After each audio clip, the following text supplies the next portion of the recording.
Macam mana nak elakkan hati ini sentiasa berfikir benda negatif, benda buruk. Dalam Sahih Muslim, Nabi ada ajak satu doa berkaitan dengan cuci hati.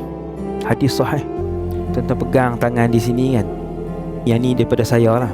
Lepas tu tuan-tuan sebut doa Nabi tersebut untuk jaga hati, cuci hati, pelihara hati, serah hati kepada Allah. Iaitu doa dia, Allahumma ati nafsi taqwaha. Ya Allah, Kau beri ketakwaan kepada hati ni. Wa zakkiha anta khairu man zakkaha. Ya Allah, cucilah hati ni. Sesungguhnya Engkau yang paling baik menyuci hati, sebaik-baik yang mencuci hati. Anta waliyuha wa maulaha. Engkaulah tuan dan pemilik kepada hati ni. Kau yang cipta hati ni. Kau yang tahu sifat hati ni. Kita serah hati kita kepada Allah. Kita minta Allah cuci. Kita minta Allah bagi takwa ke hati kita. Kemudian kita serah hati ni kepada Allah.